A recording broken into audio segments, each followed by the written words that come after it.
left 59 at Radio Free America. This is Uncle Sam with music and the truth until dawn. Right now, I got a few words for some of our brothers and sisters in the occupied zone. The chair is against the wall. The chair is against the wall. John has a long mustache. John has a long mustache. It's 12 o'clock, Americans, another day closer to victory. And for all of you out there on or behind the lines, this is your song. And welcome everybody to our daily gun show. We come to you live every day at 7 p.m. Eastern for now, 4 p.m. on the East West Coast, for about an hour and 90 minutes each day. We run it live on YouTube. We simulcast it at gunchannels.com. Live comments that come in from the people that watch the show live over on YouTube, well, on Gun Channels and on YouTube. Let's see. We occasionally take the audio from the show and post it up on iTunes as a podcast. So we do appreciate everybody who listens to the show and leaves us comments out there on whatever platform it might be. That helps us to know where our listeners are, so we know where to point our attentions. It also helps to get the show recommended to more listeners, and that is one of our goals. So we do appreciate the people that do that with us. So there's four hosts. Four hosts. Three of us are here today. And a guest. So we've got Bob jumping in from Canada. Thanks for joining. Glad to be here. So is in Illinois. And I like to rename this episode as Two Men in a Hot, Sweaty Van. That's the name of today's episode. I'm down here in Arizona, and I'm in Phoenix today, and Jimmy James hosts the early watches with us as well. Hey there, everybody.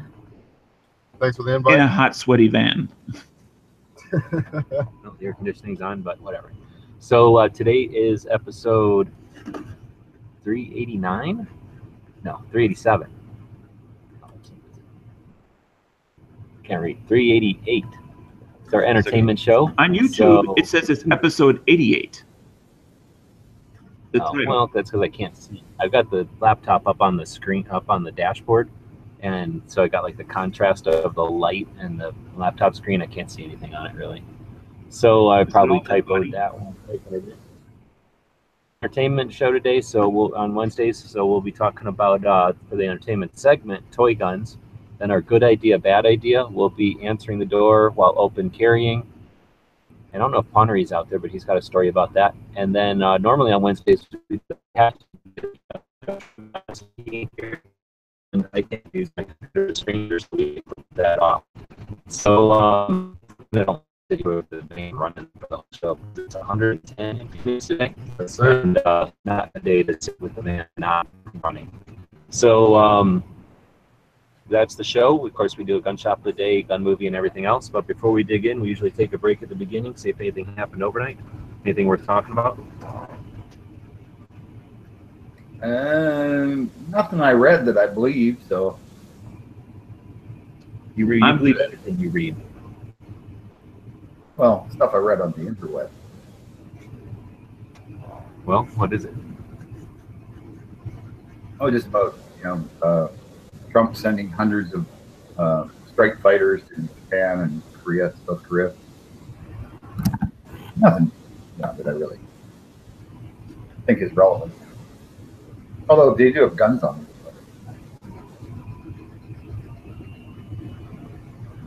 I can barely hear Bob, so I'm not sure what he's talking about. Oh, that's like every day. All right. So let's see.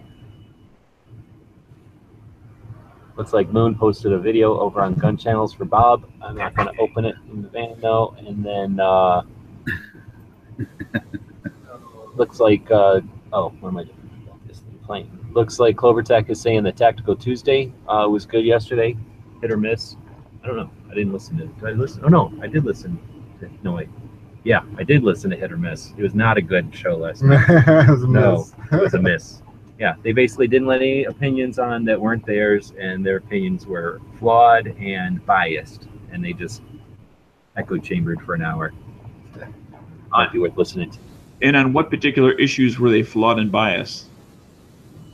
Because their hatred of world.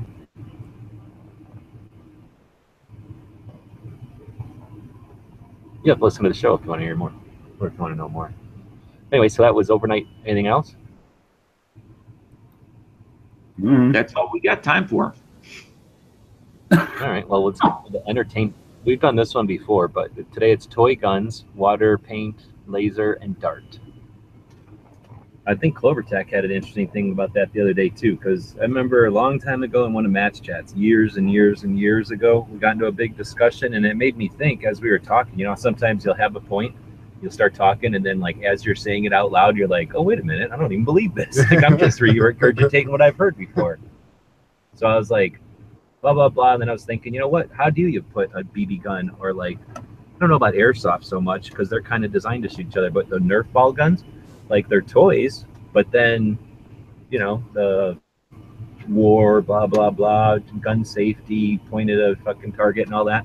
Like, at what point do you draw lines? You think about it theoretically forever, but I mean, every one of us, I'm pretty sure everybody listening to this show has picked up a piece of stick that looks like a gun, ran around shooting people with it, and then at some point, some kind of toy gun, you ran around shooting people with it, and we all grew up and were normal. So I think just like you drive a car and you speed around it, you don't speed every time you get in a car, right? Actually, me and the wife had talked about that before too, with Nerf guns, and I was having a Nerf war with the grandkid, and she was like, "Well, you're trying to teach him to be responsible, but then you teach him to point a gun and shoot it at somebody." They could be arguing on both sides. I like to challenge the "we're all normal" thing, because two of us are in a van that are getting hot and sweaty. All right, I think Dano's got some kind of fantasy about gay sex in a van. That's all I'm gonna say. Yeah, his van is a whole different kind of van than my van's got going on here. There's air conditioning. Anyhow, so as far as gun safety, so that's a tough one, because I think, like I say, we all grew up in wars and stuff. I mean, if you lived in a neighborhood, I guess. Yeah, but I think we were all stable enough that even at 5 or 6 years old, we were smart enough to figure out, hey, if it shoots something that'll kill a bird or something, we're not going to shoot each other with it, you know? Or birds, right? You figure out real quick that breaks windows, that kills birds. Like, there's consequences for our actions. Oh yeah, I mean, the first time you actually ever hit one with your Red Ryder BB gun, which is pretty unlikely because they're not that accurate, and they don't shoot that. They don't shoot that hard. You can get a BB gun because they're so accurate, and you can replace them for your marksmanship training because they're so accurate. I said, no, that was pellet gun. That was pellet gun. BB guns are shooting a round metal projectile that has no riflings and it doesn't shoot very straight. But pellet guns are something different. But anyway. But no, you're right. And there's always that. Well, anyway, I was going to say that. Damn, I forgot what I was going to say there. We were talking about consequences. So the other day we were talking about this too, and I don't remember if it was one of the shows or if it was just in a lobby or something. But the concept that, well, I don't know how the conversation developed, but the concept that the schools, you know, which is where you experience a lot of stuff when you're young, and basically refuse, they outlaw any kind of gun knowledge, right? Or any kind of gun education. It was Tony. Yeah. And you know, whenever they prohibit any kind of knowledge about it, then how's a kid really supposed to know how a gun works and what its actual? So if they, you know, they watch TV and half the time people get shot and get right back up, or get shot and they just keep carrying on like nothing happened. The other half of the time, you shoot something in a car, you shoot a car, it blows up, you hit a wall and it crumbles. So how are they supposed to really know where to draw the line? You watch cars explode all the time. You never see a car explode in real life. You drive in a car every day. You know that you're watching fantasy. If they take reality away from them, all they have is the fantasy. How do they ever know what's reality, right? So then now you get a situation where there's a little kid and he's filling in with a gun who's never had a gun before. Who knows what's going through his mind? I remember what was going through my mind every time I picked up a gun. Like, I don't want to get in trouble. Yeah. Like, I know what this thing can do, and I know how to make sure that I'm not going to get in trouble. Yeah, exactly. And you know, so if you remove from them the ability to know how to operate the thing or deal with the thing, you're setting it up. You know, they're setting a stage for accidents and ignorance issues. Oh, very true. So I don't know. So I think toy guns have a big role when we look at it from that angle to be that what's the word, like that your first experience with a firearm and learning consequences. I think we probably all have stories. One comes to mind of my one friend who was farting around shooting a BB gun out of his bedroom window upstairs, across the street at stuff, you know how you do. And then the neighbor got mad, told his dad. His dad didn't even freaking hesitate, goes upstairs, takes the BB gun into the garage, smashes it against one of those bars that holds your garage up. Oh, yeah. You know, smashes it and tells them that's what happens when you fart around, right? And, you know, we all remember those kind of experiences. So that's inconsequential, you know, consequences to, you know, Oh, yeah. being dumb when you're a Oh, kid. yeah. I used to get punished for opening the side of the closet that my grandfather's guns were on. So, yeah. So I think they play an important role, the toy guns, for manipulation, experiencing, you know, just being around guns. Having them when you're a little kid. I mean, I wasn't the only kid that like had them, and you go to sleep with them, and you wake up and you get your arsenal or whatever. You know, you're used to having them around, right? They play that role, just like little fake knives or pocket knives when you're a little kid. Or teddy bears. Teddy bears. I don't know about that one. I don't know. Bob's in Canada.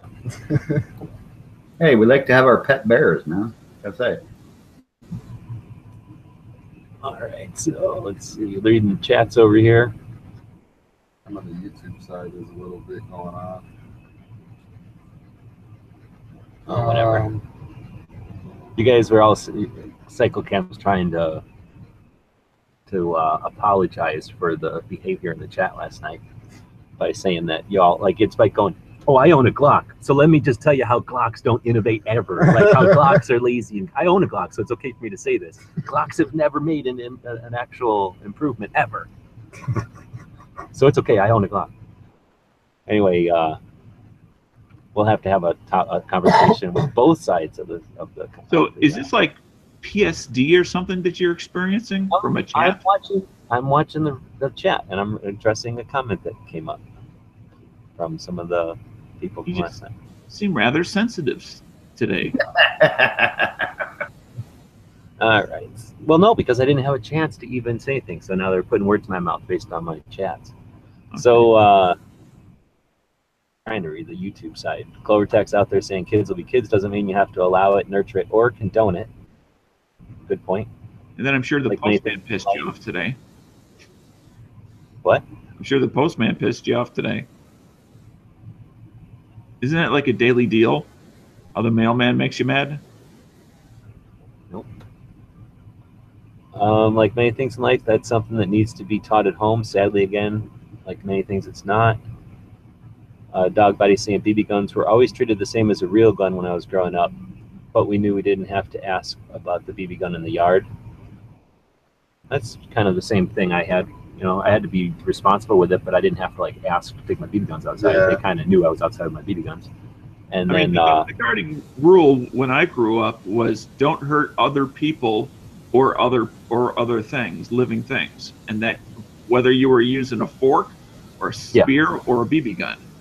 yeah, like if you were digging a hole or chopping down a tree, like if you just gotta be not dumb about it. Yeah. I like the last thing the Clover Tag said, but if they show responsibility with toys, don't give them air. It's certainly not the real thing. It's a progression. You got to make them earn it. So I agree with that totally. When I was 5, I was being taken out and told to shoot these gophers and muskrats, and rodents and stuff. Forced to slaughter. Bob's life. I wasn't forcing, man. I was looking forward to it. I thought that was the coolest shit ever.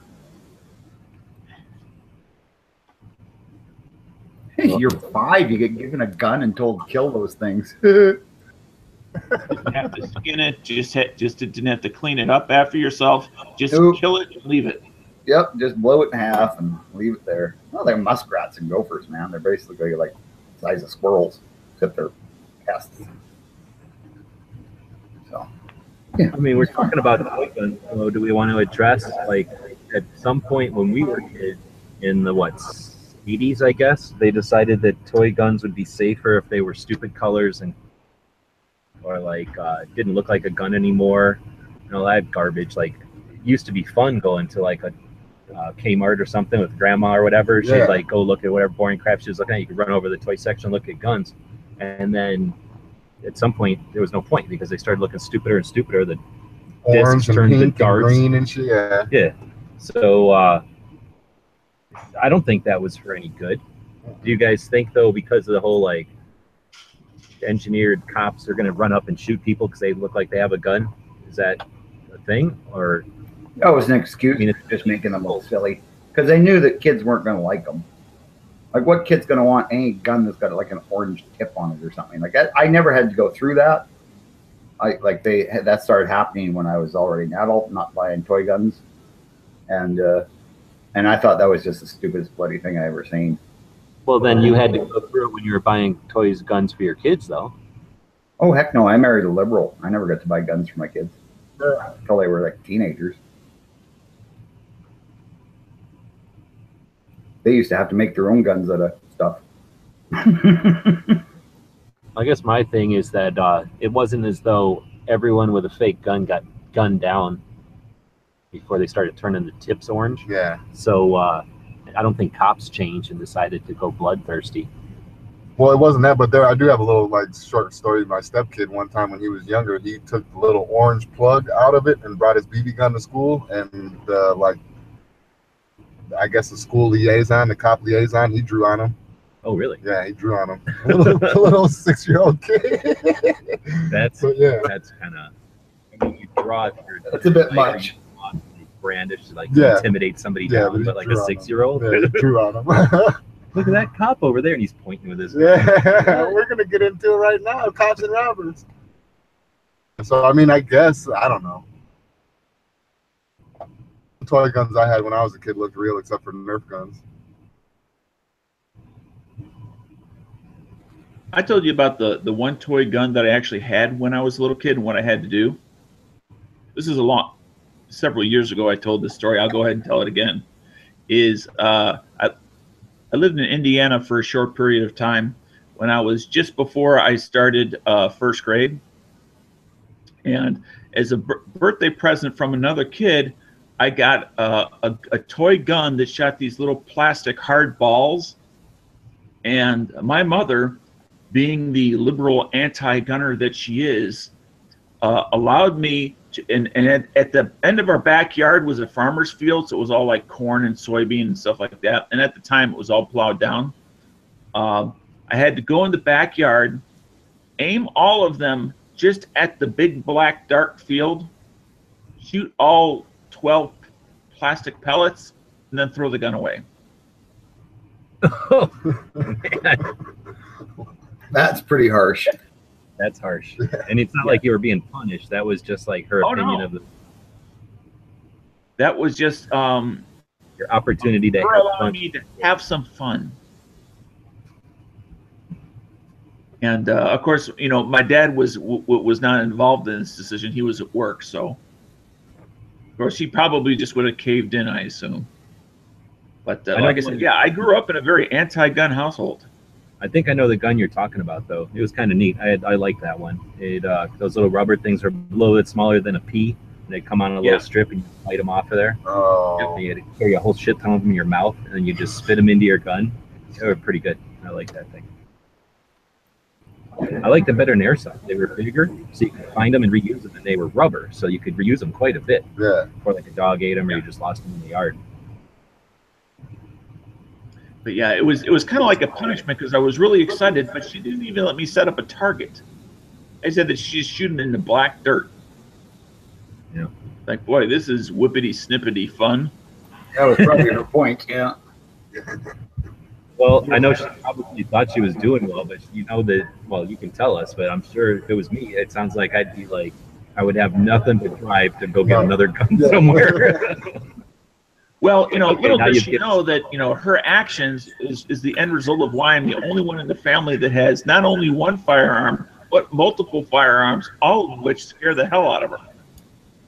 But ironically, you can only go out to abandoned fields and just shoot the bullets up into fields. Once those clipazines are empty, they're useless, right? According to some. You just leave the gun there. It's so expensive for them to shoot. But yeah, I couldn't keep the gun either because she thought I would point it at something. That's pretty rough, man. I had a mom that wasn't that bad, but I had all my toy guns with my dad. Yeah. So Mr. Wright is saying the coolest toy gun, one of the coolest toy guns, or the coolest toy gun I ever had was a battery-powered Uzi water gun. I had the same one. You'd put the water into the mag. There was a little tube that the only thing I had to worry about is putting that little straw into the hole in the mag. Yeah. But otherwise, you loaded it like a real Uzi, and it made some stupid noise like click, click, click, click, click, and it would pump the water out. Yeah, with like an electrical pump, and it was by far one of the coolest things ever because it was life size in little bursts, right? What? In little bursts of water. Yeah, like a little water pump. It was crazy. Yeah. I had a little Thompson machine gun like that when I was a kid. Yeah. But it had a crank on it, and you could set the crank to either go shoot bursts or you could shoot a steady stream with this crank. It was the best. I don't think mine had ever. It looked like a real Thompson. That was the best part. Oh, Thompson. Oh, wow. Okay. Yeah, Thompson would have a lot of water in it. Oh yeah. But yeah, that was a good one. I had a little break action double barrel shotgun that shot rubber darts. That was one of my favorite ones too. You just break it, that would cock it, and then you could get 2 shots, and then cock it and get 2 more. Cool. Now we're making right, Dano childhood gun jealous. Yep. Absolutely. Brooklyn saying someone gave him a broken paintball gun. That was his coolest one. Kind of like lasers or something. Yeah. If I were to ever be lucky enough as a kid to garbage pick a broken toy gun, I would have to hide it. We used to be able, after we'd go to the movies when I was a kid, like 8 or 9, we'd go to the movies and there was a little Chinese convenience store next to the movie theater, and they always had the coolest toys for cheap. And they'd have a little plastic gun look like a Walther, and it was a pea shooter. Like it actually shot dried peas. Had a little spring in it, and when you pulled the trigger, it would smack the pea out, and you can shoot each other and your friend. It didn't hurt or anything. It was a pea. And the neat thing was you could buy more. You could just get more dried peas from your mom's pantry. So yeah, it was great. Never ran out of ammo. Eventually, the spring would break. They were like cheap toys, but they looked like real little automatic pistols. It shot peas. Those were pretty cool. Except we didn't have dried peas. Otherwise, I remember those. Those were pretty cool. Yeah, well, ours just shot dried peas, and they were the best until they broke.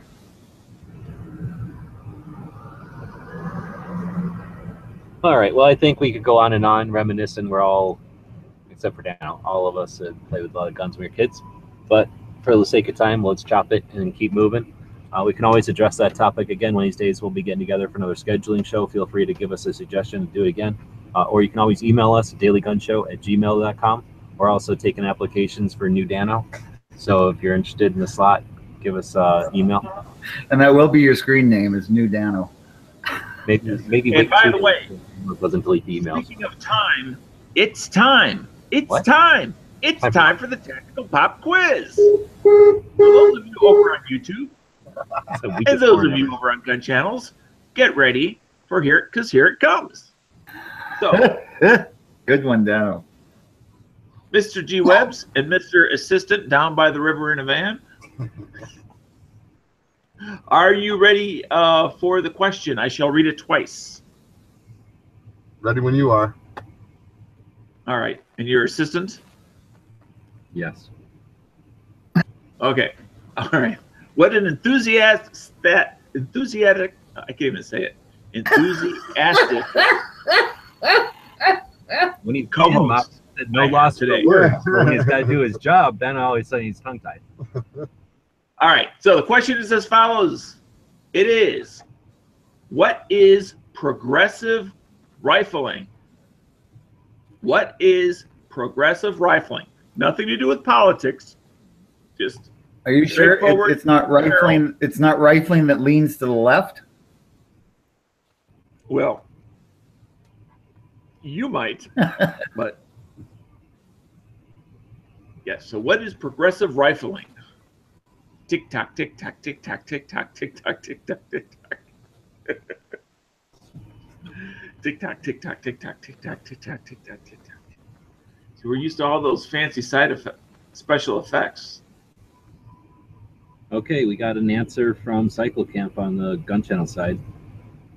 So, correct answer? Yes. All right. Congratulations, Cycle Camp. The answer is progressive rifling, also known as gain twist rifling, is a system where the rate of twist increases from the breech to the muzzle. So congratulations, Cycle Camp. You are today's tactical pop quiz winner. And I'll hand the microphone over to Super Bob. Super Bob, take it away. All right. Well, Cycle Camp, I guess that makes you the daily pop quiz hot shot of the day. That's a lot of work. Now I know why Smeggy keeps skipping up. You wonder how Z did it every day. Yeah, man. Voice. Because he lives by the water. So he's right at a low elevation and all that humidity. His vocal cords are able to. Yeah. Plus, he can just go down to the beach and gargle some salt water. So it sounds like progressive rifling. One way to remember it is very much like progressive politics. It starts out maybe looking like a good idea, but then it just gets all twisted at the end. Yeah, and gets all tight. Before you know what you're doing, you're all bound up. All right, so I think we're about to head into the second topic. I can mouse over here to the good idea, bad idea. So we're going to be talking about answering the door while open carrying. But we don't have, okay, so normally we take a break between the first and second segment of the show each day to feature one of the members over at Gun Channel. Gun Channels is a community we built a while back, focused on firearms, and it's really driven by its membership. And so with that in mind, we usually feature one of the members over there. But one of the things I'm going to do, and I'm going to do it this week, I guess, is I'm going to feature one of our Patreon channels. So on Patreon, it's a place for funding content creation. So we always talk about us asking for money, but we also spend quite a bit of money over there on interesting projects.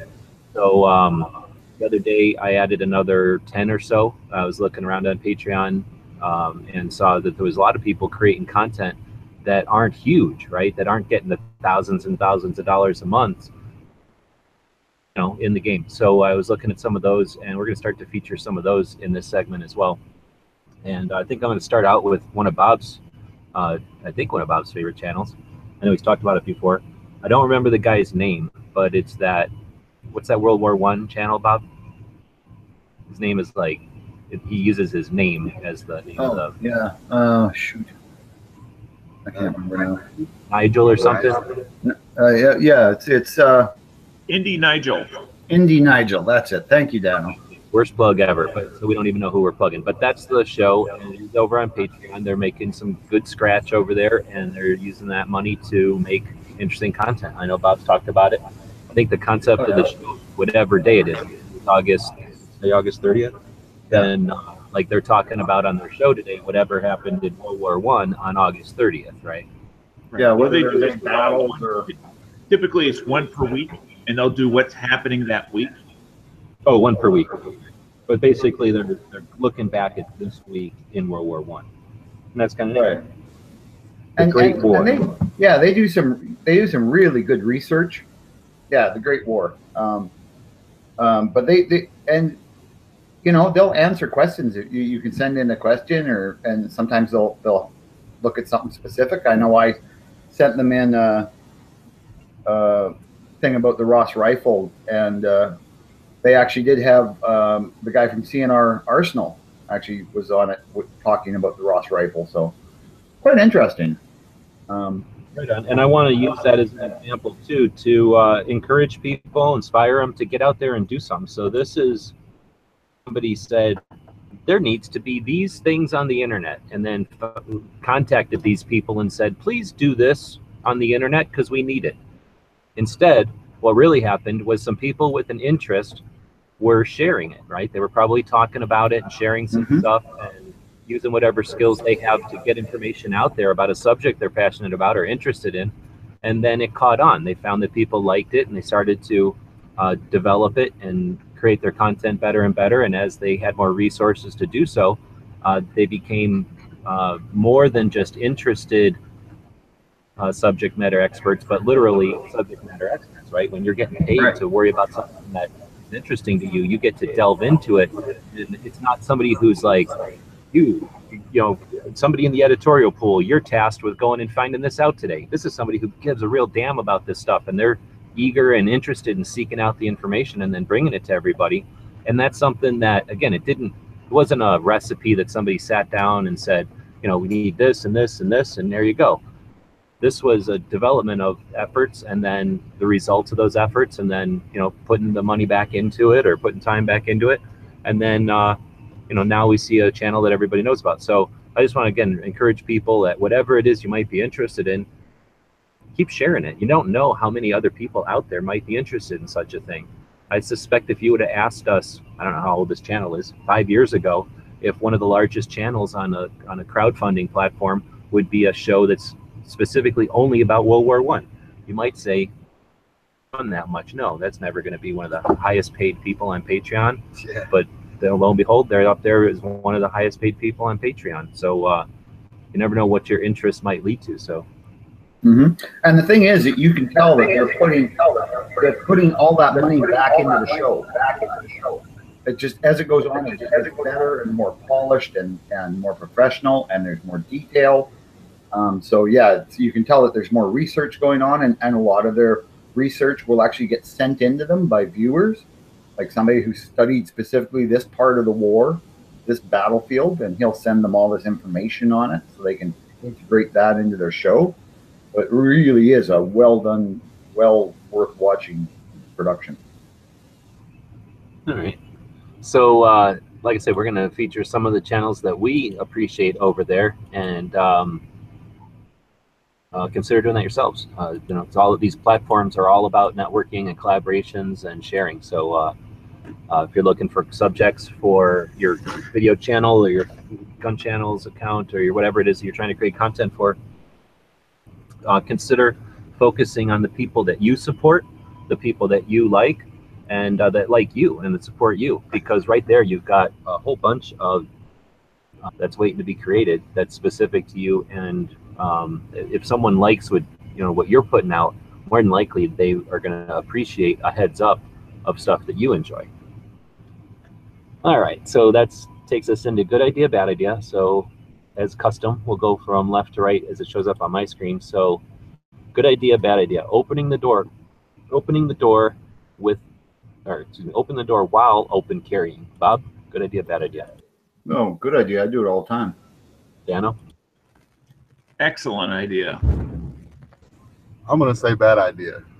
Open carrying while answering the door. I'm going to say bad idea also, so that we're even. So, how do you guys justify the incorrect answer? Well, because you're usually wrong, so therefore I know I'm right. I'm just going to say it just makes common sense. I'm going to be carrying around my house, or in my case, my trailer, just because I can. So if somebody comes to the door, like say when 2 cops show up to go see the gun that I found, so they can, take it away and confiscate it or whatever, I was carrying, didn't think nothing of it. I knew it was legal, so it was just like, I'm not even going to think about it. Now, I'll give you the straight poop, is that, first of all, I have one of those little fisheye lens things in my door. I look through my door every time before I open it. If it's some sort of law enforcement officer, I'm going to take the gun and put it someplace other than on my body, and then answer the door. But if it's anybody else, yeah, I'll answer the door with the gun on. I mean, because if you're going to open carry anyway, you probably want people to know that you're carrying. So why would you not have it on when you're at home? Yeah, and that's only going to be the open carry one they see. They're not going to see the other one that's, in your ankle holster. Unless you're just wearing your underwear, and then, yeah, they're probably going to notice you got an ankle holster on. Well, maybe. So why'd you pick bad idea, Jim? So I said bad idea because I just don't, I'm not against it, but I don't like open carry. I don't like to give away what little advantage that I may have, even though I am at my house. Now, if it's late at night, maybe I might open carry and leave it visible to be seen, but I don't like it. I don't like the whole idea of it being seen, period. Yeah. So the question is open carrying while answering the door. Why would you ever give away a position of advantage? It's your house, for crying out loud. So carrying at the door, yes, hell yes. Having it in your hand, at a what do they call the officer? What do they call that when they put it by your butt?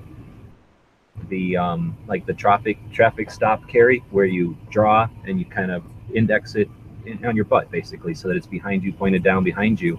And anyway, so you could have it out of sight and have it readily available, even more readily available than a holster. But I can't see any advantage in opening a door to a stranger, because I'm assuming this is opening to a stranger, that showing them your gun, or that you even have a gun. What if they're just there? Like for my house, at least, it's usually kids selling crap, or church people trying to sell you their thing, or meat. That guy with the frozen meat truck gets bored, I guess. And big hairy guy in a white van trying to sell you a Gun Channels membership. And then, so in other words, it's normally just for what I consider people scouting the area for criminals. I don't know who these people are, but I'm not going to open my door to somebody and tell them, hey, I'm a gun owner and here's one on me. If I'm already of the mindset that I'm going to publicly open carry, and that's the premise that I'm answering this question on, and I would not open carry even if I could. But if I am of that mindset that that's how I want to carry, then why would my mindset change when I'm in the house? If someone comes up to my door and they are of ill intent, and you may not agree with me, but you can get that firearm into play a lot faster if you're open carrying than if you're concealed carrying. Well, I don't disagree with that concept, but you're not going to get it out as fast as I am when I got it in my hand. I mean, I go to the door armed. I'm not suggesting you don't go to the door armed. I'm just not going to display it to whoever the hell happens to be on the other side of the door. Yeah, and as far as my, strangers coming to my house, I want them, again, if I am of the mindset that I want to open carry in the general public, then I certainly would want to continue my reputation at my home in the same way. And if you live in northern Canada, you answer the door like with your 12-gauge shotgun loaded with slugs in case it's one of those smart bears that figured out how to ring the doorbell. Well, I understand what you're trying to say, Dano, but I don't think there's like some sort of is if you're consistent or not. So while you may want to be an ambassador to firearms to some extent as an open carrier in the world to get people accustomed with the idea that regular people carry guns, I got nothing against that philosophy or that concept. However, when you bring it into your house, that's a different situation. That's you and your house, and what, letting an unknown person know what's in your home, which is you're at your home, so they know that you're there. They know what's there when you're not there, or they might think what's there when you're not there. So that's my concern. If you're just walking around in public, you're another guy at the hardware store with a gun on, guy at the hardware store. It's a little different when you're at your front door and they know much more information about you than you know about them as a stranger. Right. And the other issue, and I'm not sure where this plays in this decision-making process, is we now have somebody at our front door. We've removed the biggest barrier by opening the front door. Maybe there's a screen door in place. And that person that we don't know is suddenly within a proximity to us that generally people in public don't get. They're a little bit closer than normal. That's true, very much closer. Now maybe that's on your side. I don't know. I'm just trying to observe the facts that, okay, we've now removed that main barrier to our home, the front door, for them. Well, we can get into security some other time, but ideally you have a security door, a screen door that's strong, that you can open your door and conversate with somebody on the other side, but they still don't have access to your place. That's true. And then also in that same aspect too, Dano, if you're that close to somebody, would you want them to know where your gun is located? And I don't know. If they're up to something. They're up to something, they're going to go, oh, this guy's got a gun. I'm going to go and get his neighbor. He doesn't. But if it's on my hip, I'm constantly moving. I'm in my chair. I'm on my couch. I'm at work. I'm driving. I'm in the garage. I'm in the front yard. It's not like it's in a static place. That's true. I mean, and I'm not showing them, oh, my gun safe is over there, and I have 12 firearms in it, and I have this, that, and the other. Well, no, but in such close proximity, though, I mean, if they got people waiting and they're just waiting for somebody to answer the door, that one could, you know, kind of get ballsy and maybe dive or something for your gun. I don't know. You know, that's also, at least in Chicago, is a tactic that's been used, that there'll be somebody come to the front door while there's 3 guys that break into the back door. Yeah, exactly. Well, we already can all acknowledge there's no, like, this is a Kobayashi scenario or whatever that thing's called from Star Trek. Like, if the bad guys are out to get you, the bad guys are going to get you. But we're talking about more often than not the Kobayashi Maru church lady that comes by to tell you about whatever. I mean, but I won't say where it's there. I want to be an advocate for making it normal. Now, I may never accomplish my goal, but I would like to be. Well, okay, is making it normal putting up a sign on your front door of your house that says protected by Smith & Wesson or something like that? No. But if that's what I'm about and that's who I am, then that's who I should be. Yeah, I think that's a good idea. All right. So I guess that's the subject, and looks like Jimmy and I are the winners, hands down.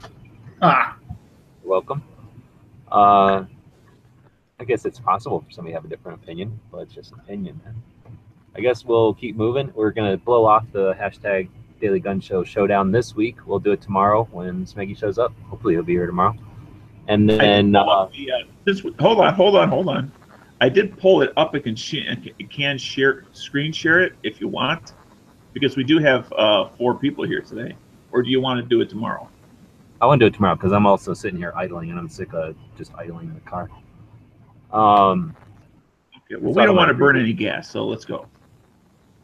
Well, just I'm sitting in 110-degree heat with the engine idling for more than an hour. I just don't necessarily need that stress on it. Now, I said this episode was 2 hot and sweaty guys in a van. He's worried about the dog, not himself, man. So Roth Stater Sauer automatic pistol. I can't screen share today. Roth Sawyer. Yeah, Roth Sawyer. Yeah, Roth Sawyer automatic pistol. Yes. Yeah. Let's see. What is it? It's. Give me a minute. I'll pull it up. You got it, Dano? I'm out. I said a minute. I didn't say 10 seconds. Come on. Like what? Canadian minutes must be a lot shorter than your American one. I didn't know somebody was going to be on the road playing around. I don't think they're playing it. Well, I don't know. Okay, never mind. We were talking about tackle that question later. All right, I'm screen sharing.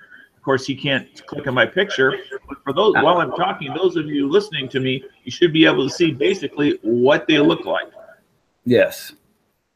Yes. And I'll show. They are a very space age. You look at them; they're very space age looking gun. They do, you know, have a stripper clip. It's a unique way of loading. Look, it's quick, and it worked in those days because they didn't think. Well, I think magazines were also a lot more expensive to manufacture and stuff, right? It wasn't any polymer; they were actually springs and metal and good stuff. So, stripper clips made perfect sense.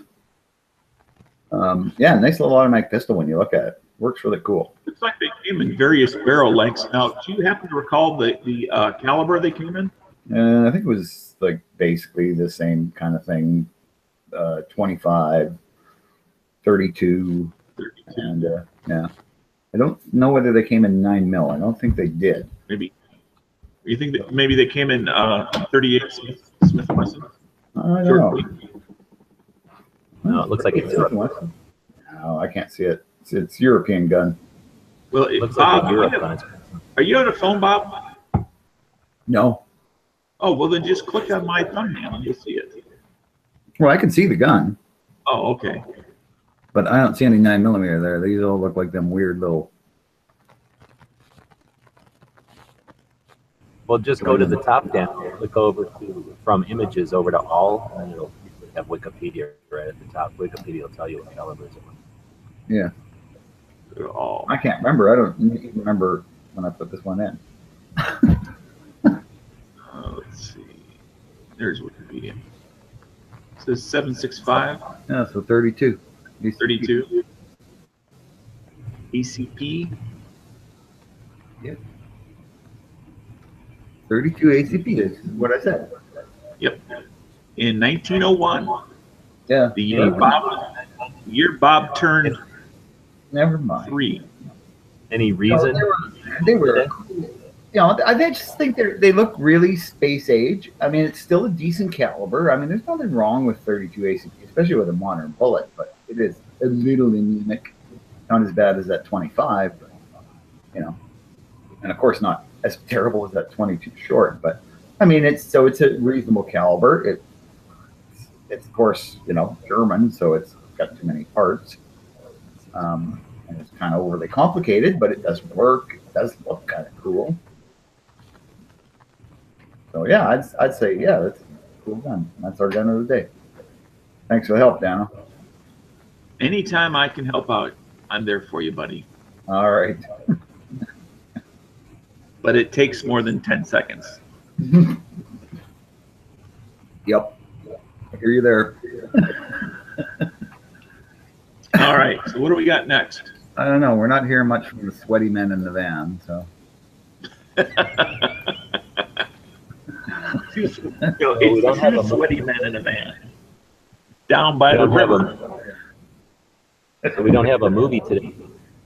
And what are we going to do for a gun shop? I don't know. While you're out driving around, shouldn't you have gone to a gun shop? How about the local Walmart gun shop?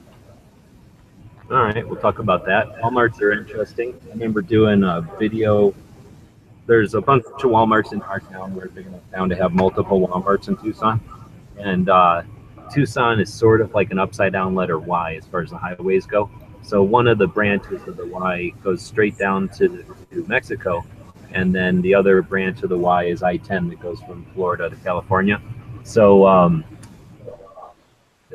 there's a Walmart that heads south towards Mexico there that I think was one of a few only in town that kept the AR-15s or that brought them back after 2013.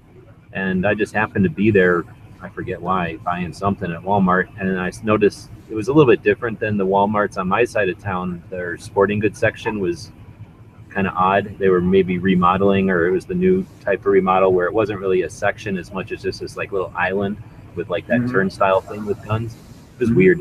Anyway, there was a bunch of AR-15s in this little turnstile thing next to a cash register, just kind of in an island in the middle of the sporting goods section. So I just did a quick video and said, hey, look, I forget what it was, a Bushmaster or something, and posted it. It was like a minute-long video, if I remember right, and it got a lot of response because everybody had different experiences at their Walmarts. So like I said, there was like 2 Walmarts at the time in Tucson only out of the maybe 10 or more. So it wasn't like every Walmart does this or every Walmart does that. And that's what I've noticed now hanging out with Bob and camping at Walmarts. You go in, you look at their guns or whatever, they're not all consistent. So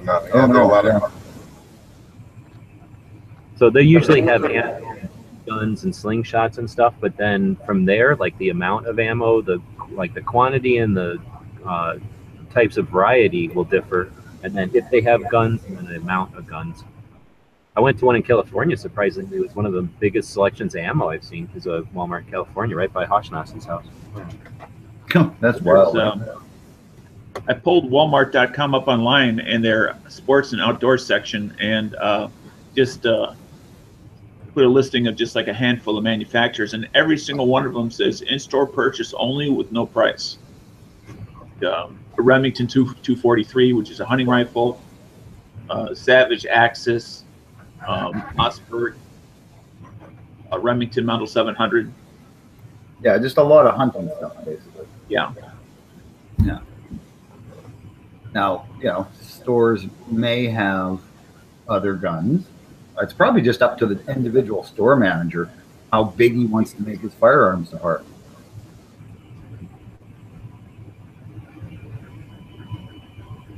Because that is going to be extra work for any store manager.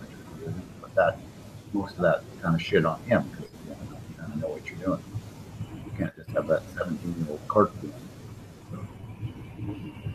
one thing is this, I clicked on the modern sporting rifle, and all that came up was some Remington Arms nitro ammo and Savage Axis 7mm bolt rifle.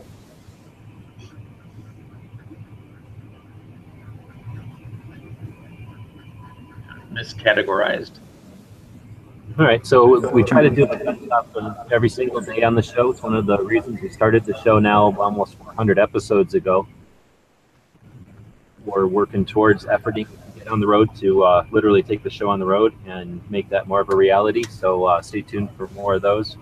And we'll supplement them with videos up on the Gun Website's YouTube channel, and then entries on our website, Gunshops Review, or gunshopreview.com. And we'll start to accumulate some new reviews, and we'll start to incorporate some of the reviews that people have sent in. So thanks again for everybody that's participating in the show. More than just being mentioned on the show, it'll go into our longtime archive of gun shops. I've been putting that well, I can't remember anymore what year I bought Gun Shop, but I'd been taking pictures and archiving, or just taking pictures and posting them on the web of gun shops since '97, when I first started playing on the web and taking digital pictures. And I'm glad I did that, because there's probably, off the top of my head, maybe 5 shops I can think of in Tucson, just off the top of my head, that don't exist anymore. And I'm happy to have had pictures of the insides of those shops. A couple of them were kind of lame. You kind of saw those shops, you kind of saw their future as you walked in. You can just kind of tell sometimes when somebody doesn't know what they're doing, or you can tell they're not in it for the long run. One of those shops, though, had been around probably since I was a kid, and it was one of those kind of shops that, over the years, it just accumulated to where every square inch of that shop had something for sale or some cool thing. And the guys that worked there were fixtures in town. Everybody knew they were knowledgeable, and it was a great shop. The guy, I think, ended up getting sick and was moving the shop along. But again, having pictures of the inside of that shop, I don't think, well, I know that was before like Bing or whatever or what's the other one, Yelp, Yeah. or Google reviews and stuff, where some people are just out there adding or contributing to the overall like archive of pictures that are out there. And some people are doing specifically what I'm doing, but very few pictures exist from back then. And it might seem loud that, okay, everybody's got a camera in their pocket and everybody's taking pictures of everything, but you know how it is when everybody else is doing it. It turns out nobody ever does it at all. So I really think it's neat to take pictures of these shops. And in my experience over the years, I'm happy to have had some of these pictures. So that's one of the reasons I want to encourage others to do the same. Because these shops will change. Sometimes they don't go away. Sometimes they burn down and move. Sometimes it's just to remember the old location. Sometimes success that they move to a bigger shop, and then it's just neat to be able to remember back in the old days. I can see, in fact, if I probably go back in memory, I'm coming up to this from something that really happened more than once even. But having pictures of an old shop, I've had pictures of shops during the remodel, and then pictures of shops like they say that they've moved on, they've got bigger or whatever.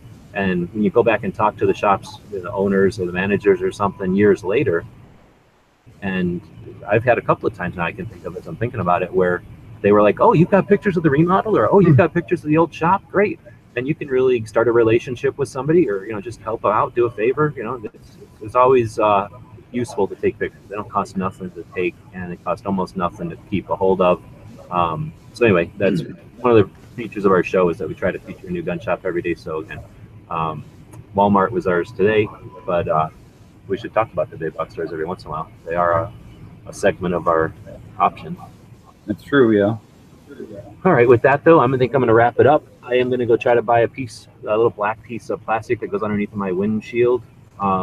Is like $175 to buy if I want to just buy a new piece. And a place over by Jimmy has $3,500 that they're parting out, and I think I can get it at part for like $25. So we're going to end this show short. I'm going to head over and try to buy a couple of parts. There's also, don't let me forget that side door. But I need to buy this little thing off the guy. That my piece of plastic is smashed. Anyway, I'm going to go try to buy some parts for the van off this guy. And we'll be back here tomorrow at 7 p.m.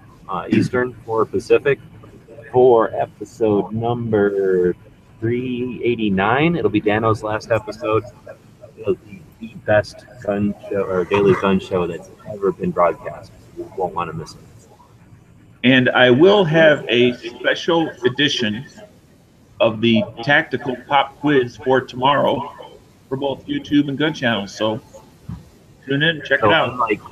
Unlike your casual windbreak type of daily pop quiz, it's more like your fancy dinner jacket type of pop tomorrow. Yeah, well, you get a jacket and a scarf. Yeah, Dano's basically going to send you his old parka. It doesn't fit him anymore, so. Yeah. Doesn't fit him like really big, or doesn't fit him like doesn't zip all the way? Oh, I'm too fat. All right. Anyway, we'll be back here tomorrow. Tonight is Wednesday, so it'll be Matt, Never Enough Ammo. But before that, Clover Tack over on Gun Channels. Highly recommend you listen to that show. Then you can go to Never Enough Ammo.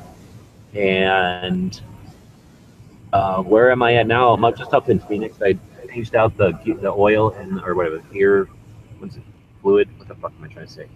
Oil. That's grease. What the hell you put in the differential? I changed out the differential fluid this morning, and I just wanted to, run it, make sure it's not leaking. I had also cleared my engine codes, and I was hoping that I'd figured out my engine codes, but I didn't. So anyway, I came up here to bullshit with Jimmy a little bit. I'm just going to head back to Tucson, and like I say, we'll start again tomorrow at 7 p.m. Eastern. And I would like to say also, and this special edition of 2 hot and sweaty guys in a van down by the river. Oh, man. If there's any question why Dan was leaving the show.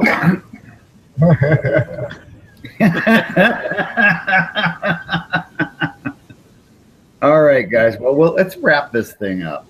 We always do so with a quote. This one's by David Gell.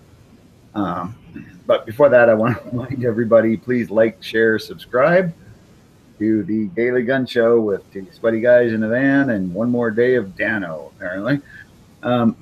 So anyway, on that note, sooner or later, we all must die. Warriors choose to do so on their feet, standing between their enemies and those they hold dear, with a weapon in their hands. Cowards choose to do so on their bellies, unarmed. So keep that in mind, everybody. Let's live our lives, and we'll see you all tomorrow. The guys and gals at gunwebsites.com encourage you to take a CCW class every year, practice at least once a month, and carry every day. Thanks for watching gunwebsites.com.